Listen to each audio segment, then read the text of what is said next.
Maître Jean-François Humbert, bonjour. Bonjour. Président des notaires de France, avec vous nous allons dresser un tour d'horizon de l'actualité du marché, mais également évoquer votre étude menée avec Harris Interactive sur les Français à l'immobilier, et puis évoquer ce que vous organisez cette semaine, une semaine dédiée à l'immobilier avec les notaires de France. Alors tout d'abord le marché, selon vos dernières enquêtes, vos projections, vos avant-contrats, on va sans doute passer le cap du million de transactions cette année. C'est un record, c'est du jamais vu. Comment expliquez-vous tout d'abord l'engouement des Français pour l'immobilier ?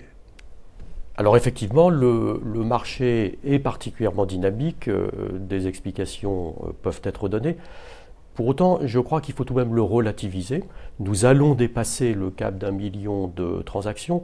Néanmoins, depuis une vingtaine d'années, ça ne représente jamais que 3% chaque année du parc immobilier ancien de logements qui font l'objet d'une vente. Or, ce parc augmente d'1% à peu près chaque année. Il y a 35 millions de logements environ en France, 3%, ça fait 1 million. Mais le marché est extrêmement dynamique. La raison essentielle, il faut la trouver dans les capacités de financement. Les taux d'intérêt sont extrêmement bas. Les durées de remboursement des prêts se sont de nouveau allongées, 20 ans, 25 ans, 30 ans même parfois, de sorte que la capacité de financement des acquéreurs étant plus importante, les prix effectivement ont augmenté. Alors on a ce parallèle effectivement entre des taux d'intérêt qui sont très bas, on est à 1,17% en moyenne toute durée confondue, et puis parallèlement on a quand même dans les grandes villes des prix qui restent élevés. Alors évidemment on pense à Paris, à Bordeaux, Nantes, Rennes, où les prix progressent quand même régulièrement, mais pour l'instant on vend, on achète des maisons et des appartements. Alors également parce qu'il y a le phénomène métropole. Cette étude sur laquelle nous pourrons revenir montre bien que le marché est très disparate. 22 métropoles existent en France, sauf 2 d'entre elles, toutes connaissent des augmentations, parce qu'il y a de l'emploi, parce que ce sont des villes qui sont connectées, dont la desserte numérique est évidente, et donc il y a une véritable attractivité. En revanche, des territoires plus reculés, les Ardennes par exemple, le centre de la France, éprouvent davantage de difficultés, attirent moins, et les prix dans ces conditions soit ne progressent pas, soit même diminuent. Donc attractivité des territoires, en même temps capacité de financement, ça forme un tout pour dynamiser certains endroits. L'Île-de-France par excellence, mais par exemple Rennes, Bordeaux, parce que ce sont des villes qui sont faciles d'accès, notamment avec les dessertes TGV, qui sont reliées aux autres métropoles assez facilement. On voit une ville comme Nice également, cette métropole qui a vu ses prix augmenter parce qu'il y a une attractivité. Et quand on voit justement ces prix, qu'on s'y arrête à un moment, il y a 2 villes en fait qui ressortent un petit peu du lot. Évidemment, c'est Paris dont les prix ont augmenté de 30% en l'espace de 10 ans, et Bordeaux, c'est 40% de hausse en l'espace d'une décennie. Ça vous étonne ? Alors Bordeaux, c'est même 30% en 2 ans, 18 et 12%, ouais, par l'effet TGV, incontestablement. Paris également a vu ses prix considérablement augmenter. Le sort de la ville de Paris est un peu particulier parce que on a développé souvent ce concept de ville-monde. Cette ville où il y a tout, les pouvoirs politiques, économiques, l'éducation, d'une certaine importance. Sur la planète, il y en a 4 ou 5. Londres, New York, Tokyo, Paris. Et par conséquent, cette attractivité fait que dans une ville comme Paris, une clientèle est remplacée par une autre. Il y a toujours une nouvelle clientèle pour revenir. Pas de marché spéculatif à Paris, selon vous ? Et le marché n'est certainement pas spéculatif, comme on a pu le connaître il y a une trentaine d'années. Il y a 30 ans, le marché était animé par des spéculateurs, ceux que l'on appelait les marchands de biens, qui achetaient pour revendre avec plus-value. Aujourd'hui, c'est un marché de personnes qui veulent se loger, tout simplement, et par conséquent qui s'adaptent en fonction des capacités financières, qui s'adaptent aux prix qui augmentent. Alors on le voit effectivement, pour l'instant, donc cette activité se porte au mieux avec un marché très dynamique. Vous ne voyez pas de ralentissement à l'horizon ? Ce que nous voyons, c'est néanmoins effectivement un ralentissement dans ce qui n'est pas le plus attractif, oui, incontestablement. Avec une forte concentration dans quelques métropoles. Ce que nous voyons aussi, c'est qu'au-delà de ce phénomène d'aménagement sur les territoires, l'attractivité dépend aussi de l'activité économique. Et certaines villes moyennes, Auray par exemple, en Bretagne, voit ses prix augmenter parce qu'il y a eu des conversions de zones commerciales en zones économiques, zones industrielles, des entreprises sont venues, il y a de l'emploi, et s'il y a de l'emploi, on vient. Et s'il y a de l'emploi également, il y a une desserte qui est organisée, soit en transport en commun, soit une desserte numérique, qui est un critère de choix important. Donc les cartes se redessinent également au sein du territoire. Avec donc un marché à plusieurs vitesses, où dès lors que l'on s'éloigne des métropoles économiques attractives, effectivement, là, le marché n'est plus le même. Et il y a des difficultés, notamment en termes de vente, et les prix, évidemment, ne sont absolument pas les mêmes. Par exemple, le marché de la maison de campagne, aujourd'hui, est plutôt sinistré. Ça n'est plus dans le goût des Français que d'avoir une maison de campagne. 10%, 11% des Français ont une résidence secondaire, mais la maison de campagne est en train de perdre de ses couleurs. Alors justement, à propos du goût des Français, vous publiez cette semaine une grande étude menée avec Harris Interactive sur l'immobilier et les Français. Quels sont les grands enseignements? Alors il nous a semblé qu'il était important d'essayer, au-delà des questions financières, de comprendre les raisons du choix des investisseurs et des personnes qui veulent se loger. Et ce que nous avons pu constater, c'est que d'une part, l'investissement immobilier, l'achat d'une résidence principale, c'est un moment fort, c'est un moment qui est enthousiasmant, mais c'est en même temps un moment qui est source d'angoisse, de crainte. Est-ce le bon prix? Est-ce la bonne région? Est-ce le moment d'acquérir, surtout quand les prix sont extrêmement élevés? Ce qui conduit à un premier enseignement, c'est que les Français ont un besoin d'accompagnement sur la signature des actes également, mais tout au long.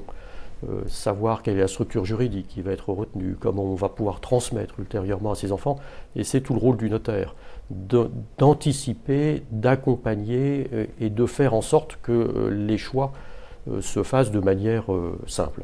Alors justement, quels sont les critères de choix d'un logement? Alors sur les critères de choix, il y a naturellement la taille, par définition, la surface du logement, en fonction de la composition de sa famille, parce que l'on s'aperçoit par exemple qu'en moyenne, on change 5 fois de logement dans sa vie, et on accompagne les transferts avec soit des déplacements professionnels, soit surtout avec la taille de la famille. Un élément qui est important, notamment chez les plus jeunes, c'est la desserte numérique du logement. La qualité écologique du logement. Un diagnostic a été imposé il y a quelques années sur la performance énergétique des logements. Aujourd'hui, c'est un critère qui commence à être prépondérant. Est-ce que le logement est responsable sur le plan écologique? Et puis c'est une valeur verte très importante à prendre en compte, évidemment. Ce qui signifie que le pari qui avait été fait il y a une quinzaine d'années par les pouvoirs publics, de penser que les prix se moduleraient en fonction de la qualité énergétique, est sans doute en passe d'être gagné, avec des choix qui s'opèrent en fonction de ça. Alors, autre critère de choix, bien sûr, c'est la localisation du logement. Un appartement plutôt qu'une maison ou à l'inverse, ce qui signifie qu'à ce moment-là, on est en centre-ville ou on est en périphérie, avec un élément aussi qui est assez intéressant de le noter. Nous parlions de l'augmentation des prix dans les grandes métropoles, mais cette augmentation vaut pour les centres-villes. Je prends par exemple Bordeaux. En revanche, en périphérie de ces métropoles, les prix n'ont pas augmenté de la même manière. Ce qui signifie qu'on peut profiter de l'attractivité de la métropole sans nécessairement supporter tout le poids de cette hausse des prix. Et puis votre étude aussi révèle, alors on ne va pas dire une fracture, mais en tout cas une approche assez différente, générationnelle, effectivement, de côté entre les plus de 55 ans et les plus jeunes qui considèrent différemment l'immobilier. Sans rentrer dans le détail, on a pu effectivement classer en gros en 5 catégories les différents acheteurs. Pour la moitié d'entre eux, 2 fois 25%, l'achat immobilier reste difficile. L'achat immobilier est un horizon que l'on souhaite atteindre, mais qui reste compliqué. C'est très largement effectivement des personnes plus âgées que la moyenne.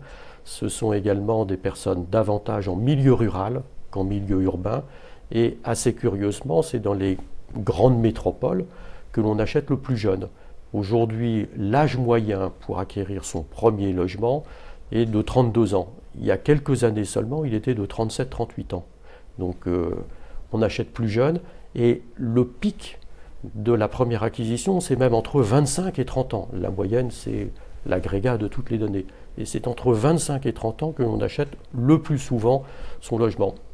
Ça démontre que chez les plus jeunes des Français, le souhait, c'est de ne plus être locataire. On préfère rembourser un prêt, il restera toujours quelque chose quand on revendra. En revanche, on sait que quand on verse un loyer, il ne restera rien du tout quand on déménagera. C'est considéré de jeter l'argent par les fenêtres. C'est exactement cela. Le raisonnement n'est pas faux, c'est exact. Et c'est la raison pour laquelle, lorsqu'une certaine somme doit être consacrée chaque mois pour se loger, on préfère la consacrer à rembourser le prêt plutôt que verser un loyer. Voilà, et pour terminer, maître Jean-François Imbert, c'est la Semaine nationale de l'immobilier que vous organisez jusqu'au 5 octobre. Alors, quel est le principe et quels sont les principaux rendez-vous? Alors, cette semaine de l'immobilier, nous avons voulu la construire comme étant une semaine d'accompagnement des Français qui souhaitent faire une acquisition. Donc, il y avait lundi une conférence de presse où nous avons pu donner les derniers chiffres de l'immobilier pour constater que ces chiffres continuent de croître. Présenter également cette étude ARIS qui a été réalisée auprès de l'ensemble des acquéreurs. Le lendemain, aujourd'hui mardi, un forum virtuel est ouvert où chacun pourra poser des questions sur ce forum, puisque cette semaine d'accompagnement se déroule également sur l'ensemble des territoires, en région. Toutes les régions se sont mobilisées pour organiser des conférences, des moments d'information, des salons qui permettent à chacun de venir poser sa question. Et cette semaine, nous la conclurons également par un forum, un colloque jeudi prochain, où nous souhaitons également démontrer tout ce que l'immobilier représente dans l'économie de notre pays. Parfois, on entend dire que l'immobilier serait une source de rente, que ce ne serait pas nécessairement le secteur le plus productif de l'économie. C'est une idée qui est fausse. L'immobilier, c'est presque 20% du PIB de notre pays. Ce sont 12% des emplois qui sont consacrés à l'immobilier. Il faut le rappeler, il faut le souligner pour montrer que l'immobilier participe pleinement au dynamisme de la France dans son ensemble. Ça, c'est le premier point. Et la deuxième idée qui sous-tendra ce forum, c'est également de montrer que l'immobilier est au service des territoires pour leur aménagement, pour leur attractivité. Certes, il faut de l'emploi, certes, il faut des entreprises, mais il faut également se loger. Et pour se loger, encore faut-il qu'il y ait une politique de construction qui soit dynamique, et pour montrer également que l'immobilier est un secteur qui reste fragile, qui est largement dépendant de la fiscalité, à la fois à l'entrée quand on achète, mais aussi à la sortie quand on revend. Donc ce secteur fragile, il faut le protéger. Maître Jean-François Imbert, merci beaucoup. C'est moi qui vous remercie. Et à très bientôt pour une prochaine édition du Club Immo.